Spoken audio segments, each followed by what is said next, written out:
Bonsoir à tous. Les voyages en avion créent de la pollution et ces voyages sont de plus en plus nombreux. D'ici 2037, le trafic aérien pourrait doubler. Bonsoir Jean-François Rial. Bonsoir. Président de Voyageurs du Monde. Il y a quelques jours, dans Le Monde, vous avez publié une tribune qui m'a fait réagir. Vous faites une proposition face aux émissions de CO2 du trafic aérien. Vous imaginez planter, pas vous tout seul, mais vous imaginez qu'on pourrait planter 1200 milliards d'arbres, Jean-François Rial. Est-ce que c'est sérieux face à ce problème majeur ? Alors, on ne propose pas de planter 1200 milliards d'arbres. 1200 milliards d'arbres, c'est le nombre d'arbres potentiels qu'on peut planter dans le monde sans toucher aux activités humaines et qui représenterait 10 ans d'émissions absorbées, toute activité confondue, pas que l'avion. Donc, il suffirait de prendre un dixième de ces montants-là pour 3% d'entre eux, c'est-à-dire 36 milliards d'arbres, et 3,6 milliards d'arbres par contre, et on pourrait... C'est déjà énorme. C'est colossal, mais Voyageurs du Monde le fait à lui tout seul. C'est-à-dire que notre entreprise, sur ses 300 000 clients par an, sur l'ensemble de ses marques et de ses activités, réussit à être en carbone neutre en plantant plus de 4000 arbres par jour.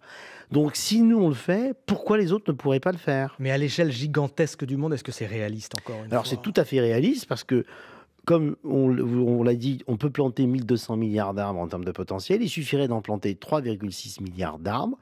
Donc c'est tout à fait réaliste. On le fait, contrairement à ce qu'on peut nous dire, c'est tout à fait possible. Mais attention, cette stratégie d'absorption des émissions de CO2 ne suffit pas à régler la problématique des émissions de carbone de l'avion. Il faut faire 4 choses. Un, il faut économiser. C'est-à-dire que chaque fois qu'on peut éviter de prendre l'avion pour des trajets inutiles ou qu'on peut prendre le train qui coûte beaucoup moins en émissions de CO2, il faut le faire.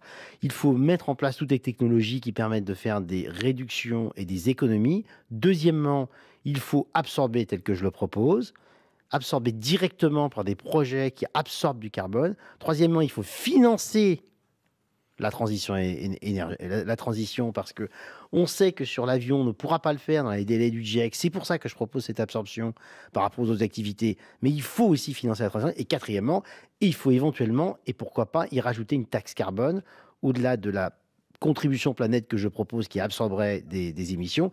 Il faut aussi mettre en place une taxe carbone, comme sur l'ensemble des activités, pour faire baisser les consommations inutiles. Cette contribution planète, à quoi est-ce qu'elle ressemblerait ? Alors moi, je propose 20 notamment pour les passagers. Oui, tout à fait. Moi, je propose 20 euros. Parce que 20 euros payés par qui ? Alors, payés par le consommateur final. Une dizaine d'euros qui permettrait d'absorber 20 euros par tonne de CO2, pour être précis. Donc, en clair, vous faites un Paris-New York, c'est 3 tonnes. Vous faites un Paris-Bordeaux, c'est un tiers de tonne. Mais donc, une vingtaine d'euros par tonne, dont la moitié serait consacrée à l'absorption, c'est-à-dire 100% des émissions de CO2 que vous émettez seraient absorbées par cette contribution planète, et l'autre moitié financerait la transition énergétique. Pas gérée par l'État, gérée par des autorités syndicales professionnelles, contrôlées bien sûr par l'État. Jean-François Rial, est-ce que vous n'êtes pas en train d'imaginer un système incroyablement compliqué, alors qu'il y aurait une solution beaucoup plus simple ? Vous avez commencé à en parler d'ailleurs, c'est prendre infiniment moins l'avion.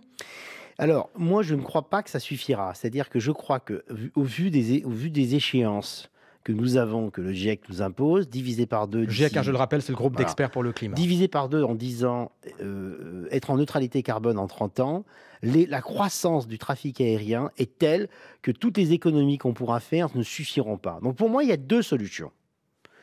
Première solution, on arrête de prendre totalement l'avion. Non mais sans aller jusqu'au totalement.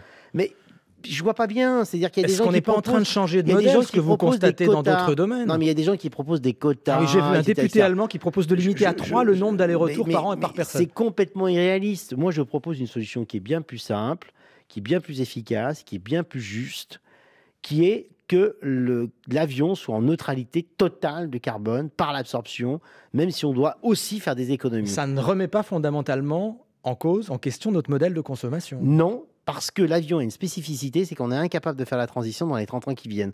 Je ne proposerai pas ça pour l'agriculture, je ne proposerai pas ça pour la voiture, je ne proposerai pas ça pour l'électricité, mais l'avion a une spécificité, c'est qu'on est incapable de faire une transition énergétique dans les 30 ans qui viennent, ce qui est nécessaire. Donc je propose une double phase, une phase où on absorbe, on économise bien sûr, mais aussi on absorbe, et une deuxième phase où on fait la transition quand on aura les moyens technologiques et le délai qui nous sera permis de le faire. Est-ce que vous pensez vraiment qu'on va continuer sur cette lancée, les prévisions que les professionnels nous donnent, une augmentation du trafic aérien de 5 ou 6% par an? Alors moi, ce que je crains, c'est que non seulement on soit sur ces projections-là, c'est-à-dire 5 à 6% par an, mais que rien ne soit fait de sérieux pour baisser les émissions de l'industrie aérienne. Et aujourd'hui, l'industrie aérienne est pointée du doigt.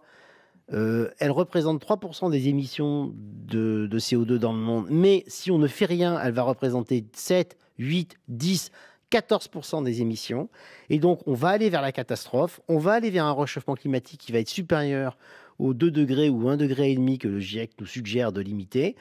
Et à un moment donné, on aura une sanction très lourde qui sera on interdit l'avion. C'est-à-dire que ce que je crois, c'est que si nous, les professionnels, si les consommateurs, on ne se prend pas tous en main, on va aller vers une interdiction de l'avion. Est-ce qu'on n'a pas là l'occasion de réinventer un modèle de voyage? Vous avez un groupe Voyageurs du Monde qui marche très bien, vous venez de publier des résultats en hausse. Est-ce que c'est pas le moment de proposer une autre manière de voyager, simplement? Si, on le fait, les voyages à vélo, les voyages en France, les voyages plus courts, tout ça, on le fait.